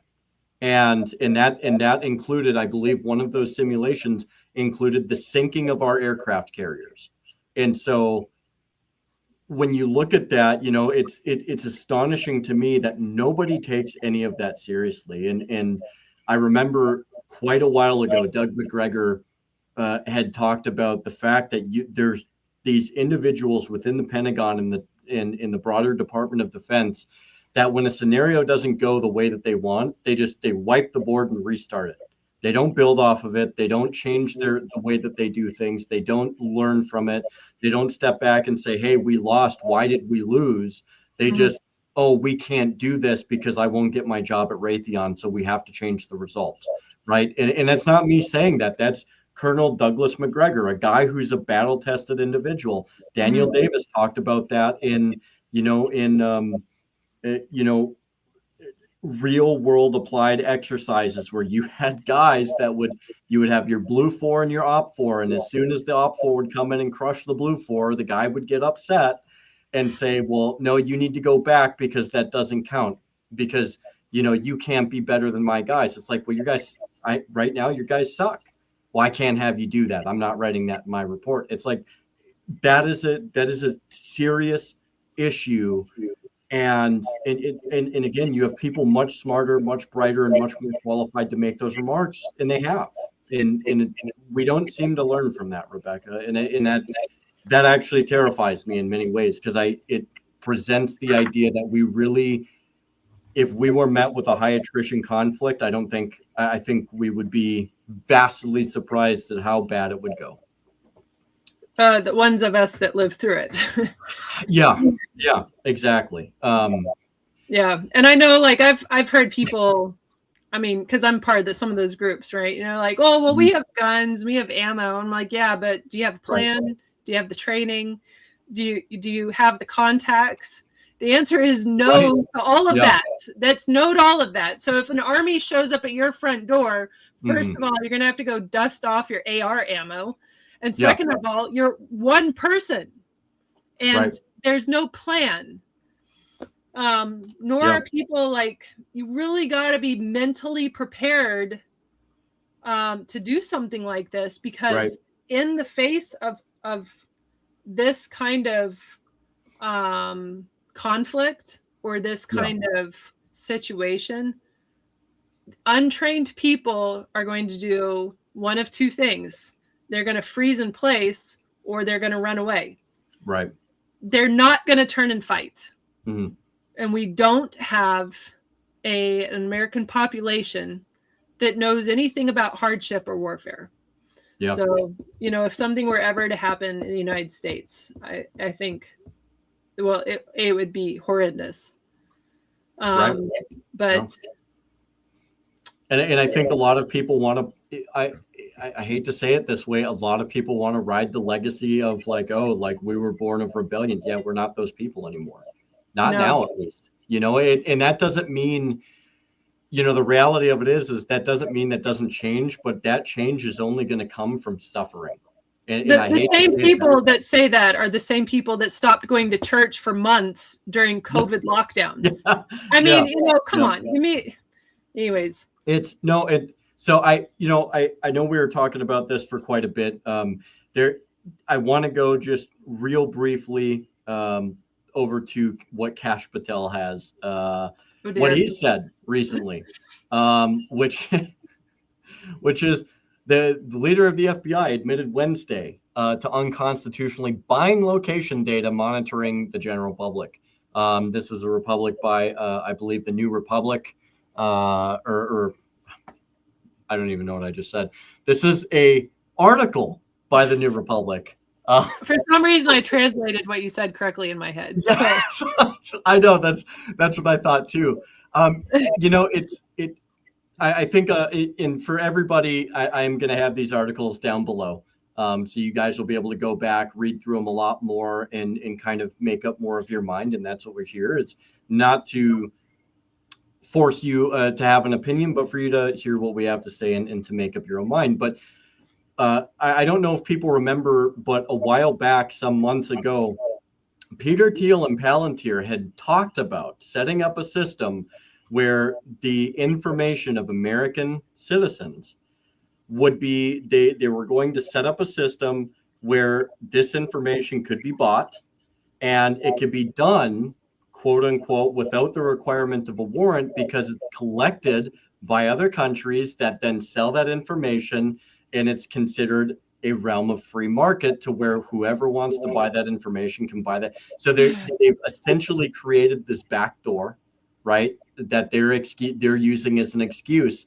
And so when I saw this article about buying location data, it's like, this is exactly what they were talking about. And this is specific data sets, but it doesn't matter, because you have a situation to where, you know, this dirtbag Patel is just, he doesn't care. He's throwing it in your face. He's been doing this with Epstein. He's been doing this. These are the people that we're dealing with. These people, they don't like you. They hate you. They think that you are less than them, that you are nothing significant whatsoever. And this is the way that they treat you. And it's awfully glaring, in my opinion, that, you know, that they just overwhelmingly just come out and do their business like this. I mean, to feel comfortable enough to be able to come out and admit something like this is quite astonishing. But also on the same key, if this information is for sale and somebody like Kash Patel can just get into the free market and buy it, so can anybody. So could the Chinese. So could the Iranians. Like, that this is not an asset. This is a liability. Like 100%. Yeah. So. And that's the only way you protect Americans from other countries who would use this information against our country is by not collecting it in the first place. Weird. What a concept, Rebecca. I know. It's like, look, Rebecca Whiting, U.S. Senate 2026. You know, it'll be huge. the audacity of talking about, you know, a sense of privacy. It's all, I mean, how dare you even start to bring up anything even remotely reminiscent of things like the Fourth Amendment? I mean, my goodness, you know, I mean, we can't possibly be secure in ourselves. Isn't it sad when quoting the Constitution makes you a radical? Well, you know, it's the side I'm willing to die on. Right. But, you know, and I guess to bring us out, and I wanted to bring that up because I know you had mentioned it at the very beginning of the show. But the reason I bring this up, right, and I mentioned this last weekend, is when we look at Second Amendment issues, and you have people that are just happy-go-lucky. They're like, you know, it'll be overturned. It'll be this, you know, whatever. And there are a lot of great organizations that are really putting their feet to the pavement, and they're working hard. They've had a lot of success in trying to overturn these things. What I want to remind people is, you just saw the fact that the director of the FBI was reported to say that, we just buy it. We just buy the information, the location data, whatever the case is. You combine that with an increasing appetite for war. This historically only goes one place. Like, you look at what they're already doing with dissenting opinions. You look at what they're doing with data. You look at how they're trying to control the narrative around war. And what they're doing to their own people. Right. Who stop just taking orders. And you look at arms, and let's be honest, if we can be very explicitly honest, it's not a partisan issue when it comes to arms. There's more than enough Republicans that have no quarrel or qualms about taking your firearms away and depriving you of your Second Amendment. These people will use whatever language, whatever verbiage, whatever crisis, and without bodies even being cold, to come in, excuse themselves, and say, we need to take your arms for your own good. Look, this structure is always the same. Pattern-wise, Trump has historically. said, you know, take the guns now and go through the Right. courts later. Exactly. And, you know, it's like, look, I mean, there's no better argument for the Second Amendment in my mind than a lot of the things that we are seeing today, right now, today. These are the types of people that will eventually, in some capacity, want to come up to your door, and they want to tell you how you need to surrender your arms. And so we are, you know, I know a lot of people have been saying this for a very long time, but, you know, look at the, you know, just look at how easy it was for them to do it during something like Katrina, right? I mean, it's like, oh, we have to make sure, you know, we have to secure the neighborhoods. Well, there's a lot of people in their own homes minding their own business. And I'm not saying, you know, whatever they're doing in their houses was acceptable. It's not for me to say. But in the end of the day, like, they have no qualms. And there's a video, and I don't know if you remember this, Rebecca. There's a video. I think it was of it.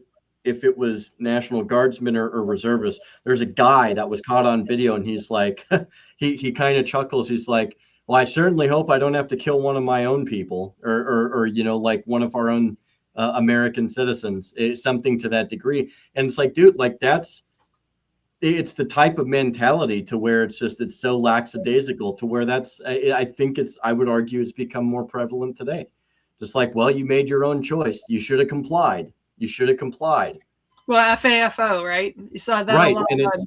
And you really saw that a lot with the ICE raids, that like people were just a lack of humanity. They were just like, well, FAFO, you know, and that's what they come down to. They don't care. Yeah, and it just becomes a more and more serious situation as time goes on. And look, I'm here to tell you, as everything is evolving, as everything is developing, the more and more control and the more power that this administration and many after it will try to accrue, the less and less your liberty becomes, the less and less your rights become, unless you are willing to exercise your rights and your liberty. Rights not exercised or rights not kept. And at some point, there's got to be a stoppage point, you know. And what the right always forgets about when their guy's in office and they're cheering him on, doing all this stuff, all these things that he shouldn't be allowed to do. Right. And then they're calling people like us, like the traitors and the turncoats, whatever it is they're calling us, right? Which is, I mean, I've had somebody like literally threaten to like come to my house and like beat me up lately. Right. And so, you know, like they don't like the right equally, doesn't like watching people be like not use their same manner of delusion for their guy, you know. So when you like break ranks, they don't know what to do with that because they're not critically thinking, they're not acting on principles. And so instead of them being like having any sort of self-awareness and thinking about it, they attack you like the enemy. Right. But this isn't what they need to remember. What they always forget every single time is that every opportunity that the Trump administration and Trump himself is taking and things that he shouldn't be allowed, powers he shouldn't be allowed to have, opportunities he shouldn't be allowed to engage in, behavior he should be held accountable for, but he's not. He's setting a precedent for the next guy in office to do the same things with the powers and the precedent that he helped establish. And the right will also, at the same time, when it's a Democrat in office, cry about a Democrat president doing the same thing that their guy did. Right. And so at some point you got to be like, well, I mean, they should. They're not going to, but they should, you know, be like, well, maybe it's the seat that we should limit the power of the position. Right. And it doesn't matter who the man is in the seat. As long as that seat holds the power, you might maybe try to establish that power for somebody who's going to use it for good reasons, but then that power always exists within that position, that the next guy that comes through and is in that position isn't going to use that same power for good faith reasons. Sure. And quite frankly, they might, we get the wrong people in, and they're going to use all that power for bad faith reasons. Right. Yeah. And there's two things that I had just read, in the comments, and we'll close it out on these. And I think, you might have a really good perspective on this. So the first question is, who do you think will be the leader of the Democrat Party to bring them, a quote unquote victory, or who they expect would bring them a victory in the next election? So I'll let you answer that one first, and then there's one more before we close it out. So I honestly, I don't think the Democrats have a good option right now, and that's why I think that it's a good opportunity for third party and kind of fringe voices at the moment, because both the right and the left are in a weak position. Not having somebody who is can energize their base. Trump was that guy for the right, but after this term, he's done. So after this, where did they go? They've got nobody else. And there people are like, oh, JD Vance or whatever. I don't think he's got it in him. Right. I think that he'll, by default, he might, but equally on the left. After, I mean, if they had somebody better, they wouldn't have put Kamala up to be the presidential option. Well, and Newsom wanted to, but like he keeps petered out faster than he started, I think. Well, and he just, I mean, what Newsom has going for him is that he was the governor of California, and California has, like, they have a lot of population, and they have a lot of, they have a lot of seats. They have a lot, or whatever. It's late, and I can't remember what that's called right now. So that holds a lot of power, having a Democrat, former Democrat governor, or even if he doesn't give up his governor seat, run for, to be the left's option on the ticket. But he's going to face a lot of pushback from other people that also want that position. I think Amy Klobuchar still believes that she is presidential material. I agree with that. Yeah, she's not, but she believes she is, and so therefore she's gonna when that time comes. For sure, I think she'll end up being the next governor of Minnesota. So yeah, unfortunately, yeah. And that she'll use that to just kind of keep building her resume. But that Amy Klobuchar's personality and like what she doesn't stand for or does stand for or whatever, she's kind of milquetoast, like even in her best days. That's what makes her a good Democrat candidate in Minnesota. Right. But in other states, that'll never work. Right. So that's why she didn't do very well running last time. And you still have that large contingency of people on the left that they want somebody like Bernie Sanders. That's why he has such a good following. But he's aging out, like he can't do this stuff anymore. He's got like 6 cars and 5 homes he's got to attend to, Rebecca. I know. He doesn't have time to be. Start taking those Clinton checks, Yeah, well, in all the books that he has allegedly, I mean, the guy made his money, the guy made his fortune. I don't have to agree with him, but I will say, from everything that I've seen, despite the fact that I diametrically oppose practically everything he's about, I do see him as somebody you could probably sit down and have a conversation with, which is pretty rare.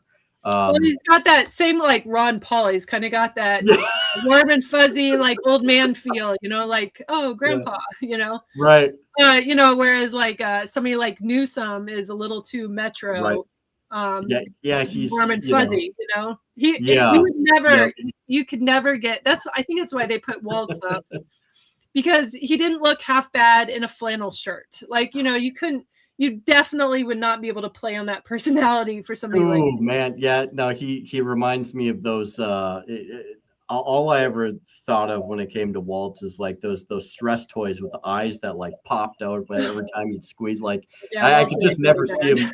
Yeah, I could just never see him as like, I don't know, not that's the optimal because we're person. from Minnesota, right? Like that's because. But there were a lot of like my left-leaning friends that work for Minnesota that were like, "Oh, Walt, he's so amazing," and like, because if you don't know him, that's kind of, he's got that, Right. Oh, shucks, guys, kind of like Right. personality. Yeah. Right. Yeah. And it's an act. We know it, but there's 49 other states. Right. So, like, I think that makes a lot of sense, what you said. And I think it's going to be it's still going to be a pretty big struggle for the Democrats to put really any real meaningful candidates forward. They just don't have anybody decent. And for the right, I mean, when you got dudes like Ed Gallerin, who's like trying to go against Massey, and it's just like, really, like, this is the best guy It's you so got. artificial. It's like it's so fake. It's so, you look at this. I think it's dismal. Honestly, it's just both sides are dismal. They're going to have a lot of work ahead of them to try and like maintain. I think there's going to be a shift, but it's going to be more matter of fact, I think, than it will be anything else. It's going to be there's not anybody really worth the time on the playing field. Now, there was one more comment by David pertaining to the 200 billion, kind of alluding to like it kind of sends the idea that you have to ask for another 200 billion kind of sends a message that really, like, yeah, we actually don't have all of the things that we say we do militarily.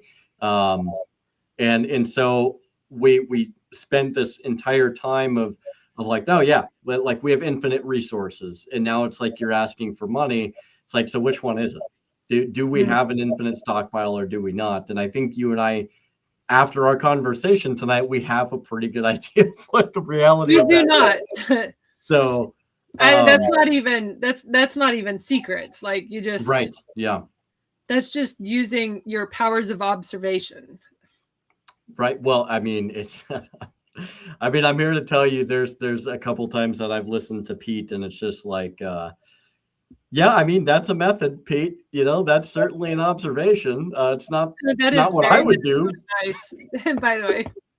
What's that? That was very Minnesota nice, by the way. Yeah. It's it's certainly not the method I would have chosen, but here we are. And then Joe just remarked, he's like, Walt has a permanent case of the dumbs. Yeah, I mean, there's nobody here that's going to disagree. Yeah, no, not at all. I guess some closing remarks, Rebecca. I'll leave it to you, and then we can wrap it up. I really appreciate you taking some time and coming out to chat with me tonight about a variety of different things. I know we really spent a lot of time on Iran, but it is the most popular subject right now, unfortunately, for everybody. And so, yeah, thank you so much. And if you have a couple minutes after the show, I'll chat with you there for a second. And but yeah, I'll yield the floor to you. So in all of this, we can hyper focus on Iran right now, which is legit. Like, it's a big problem that's been kind of, placed on our doorstep for us to deal with. So there's a couple of things that I think when I talk to people, I really want to drive a couple of points home. First, everything that's going in Iran, it's out of our hands. There's literally nothing that we can do about it at this point except observe and try to anticipate what's going to happen next.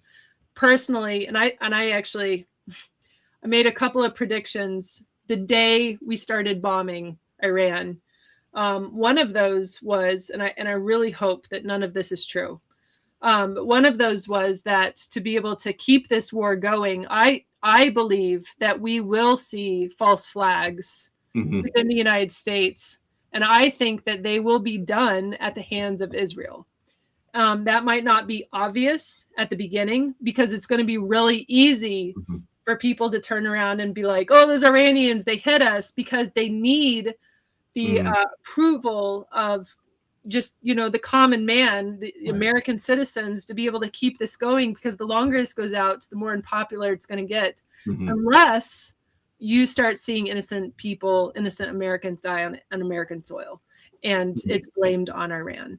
And so anything that happens from here on out needs to be viewed with like complete and utter suspicion, because the people that started this have incentive to really be able to, you know, manipulate American opinion on what's going on. And the best way to do that, as always, is going to be, well, you remember what 9/12/2001 was like.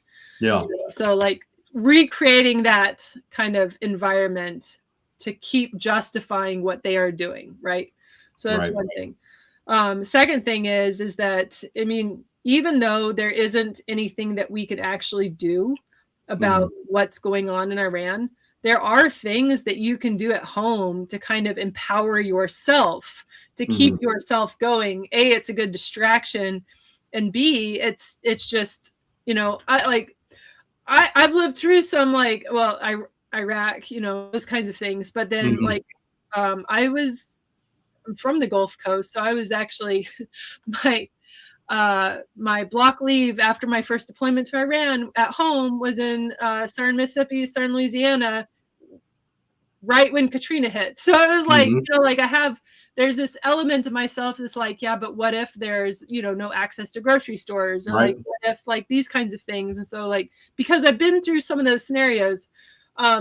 So what I'm trying to say is that even though there is nothing that we can do about Iran, it is wise, I believe, to be putting some things aside, you know, in case something in the United States is ever completely disrupted. That way you're not left with nothing. You know, food stores, you know, start talking to your neighbors, get to know the people around you, because they're the ones that are going to be an asset in the times of trouble, right? The closest people to you. Get to know them, put some things away. That's what my family does. It's just, for me, it's just, you know, second nature. But then the biggest and final thing is, in all of this, is that we went to a war with Iran, and you will never convince me that this is not the case, to avoid the Epstein files. That we had an American government that was compromised. It was so completely and utterly obvious.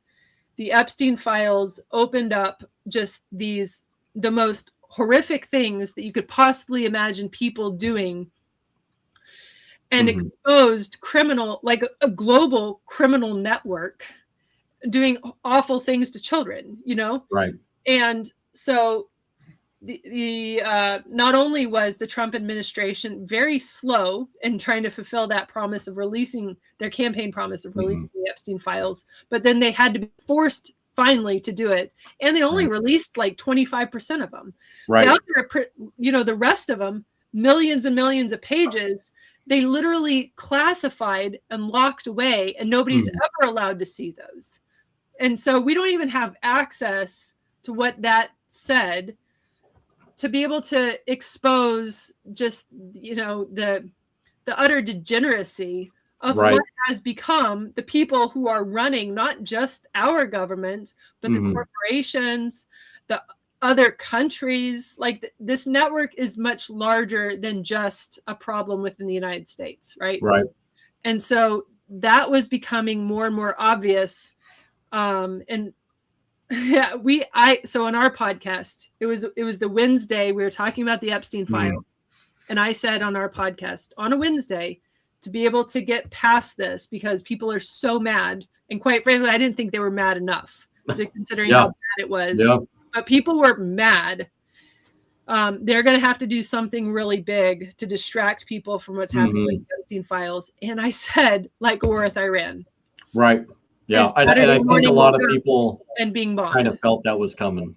I think a lot of people kind of felt that was coming, especially with how deep they had gotten into Epstein and all of the backtracking they tried to do. And then, you know, people are like, oh, that the whole 12-day thing was never really resolved. So we're going to have to kind of go, you know, I think you're 100% spot on about that. Without a doubt. There's no compromising with these people. There's no saving them.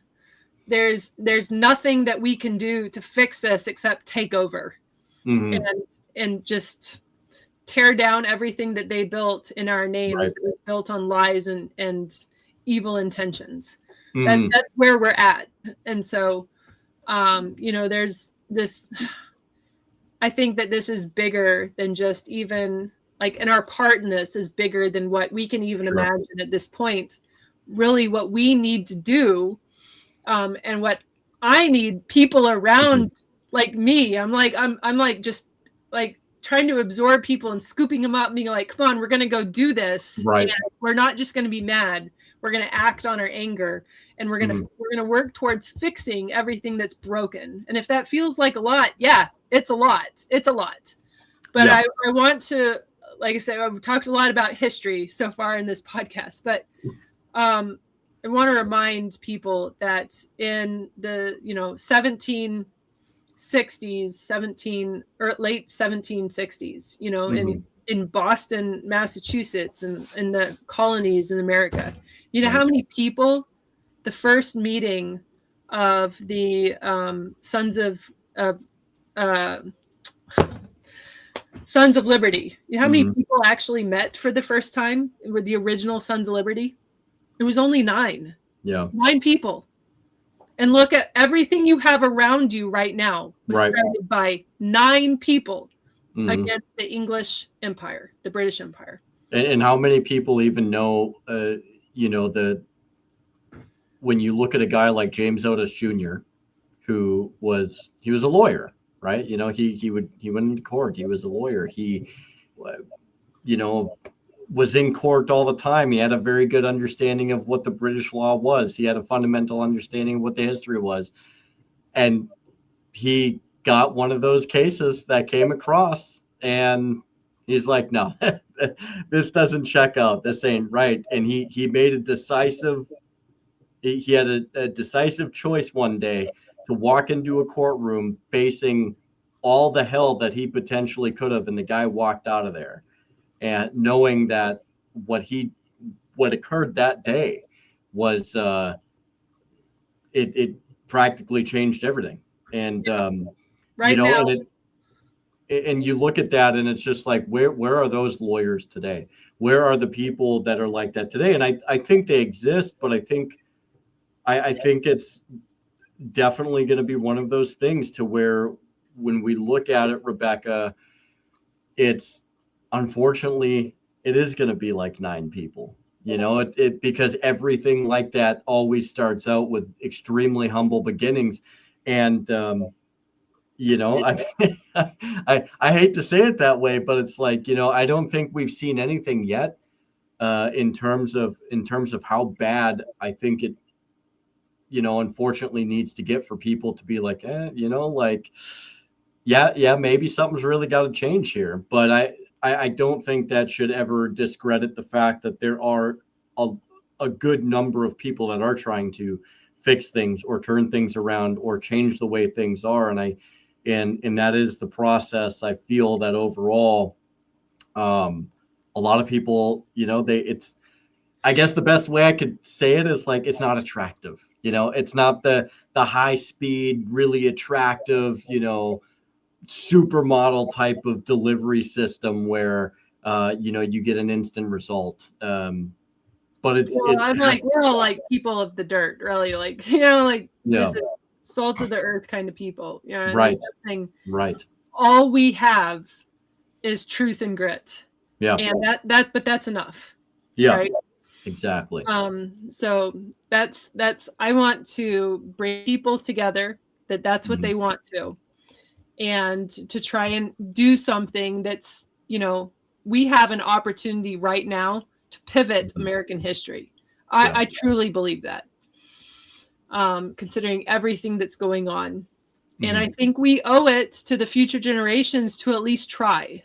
Right. So, that's where we're at. That's what I'm doing. If you want in, just let me know. Like, we got to figure out, where we're going to go next. And maybe it won't be clear for a little while. But, sometimes you just got to already be ready and recognize the opportunities when they present themselves. For sure. Because when the time is right, what's that quote?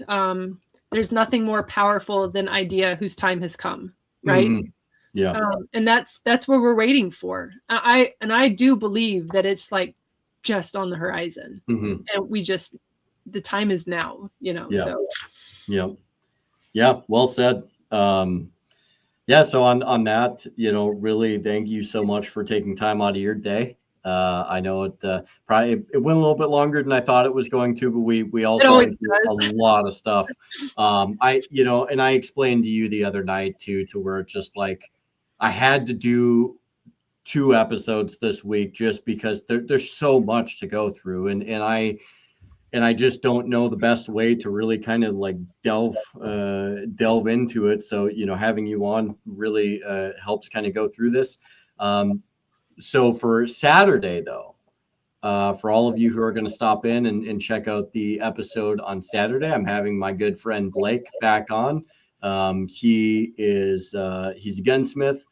He knows a lot of good firearm stuff, but he also has a pretty good perspective. Also, when it comes to building community, 2A things, and then also we're going to have a conversation that me and him kind of talked about, and I think if some of you have kind of traveled down, the conspiracy theory type thing, it should be a pretty fun conversation, which I don't think there's many.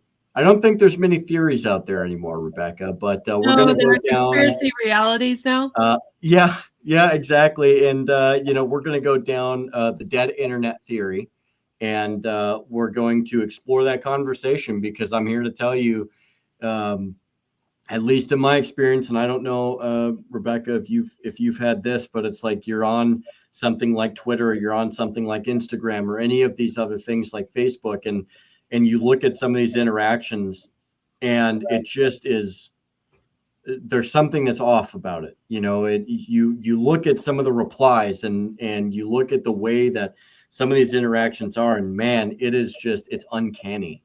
It's so weird. And it's like, you can't have there's no way that all of these people are saying either remotely the same thing. And I'm talking about like profiles that have been around for like 12 years, right? But it's super weird. And and then you see like responses that don't really make sense, or you see responses that don't quite add up. And it really does provoke the idea of like, how much of what is actually taking place on the internet in terms of interactions, how many of these people even actually exist. So it's going to be kind of an interesting conversation coupled with some gun stuff. So I hope you guys and gals stop by on Saturday at 1700 Central Time.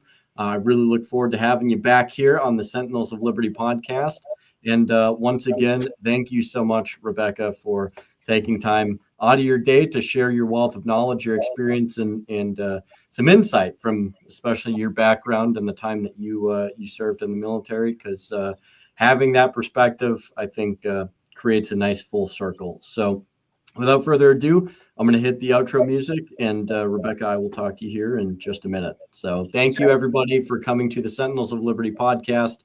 And as always, go forward with that, with the flame of liberty. Don't ever let it get extinguished, and spread that word and that message to everybody you possibly can. Thank you so much, and we'll see you on Saturday.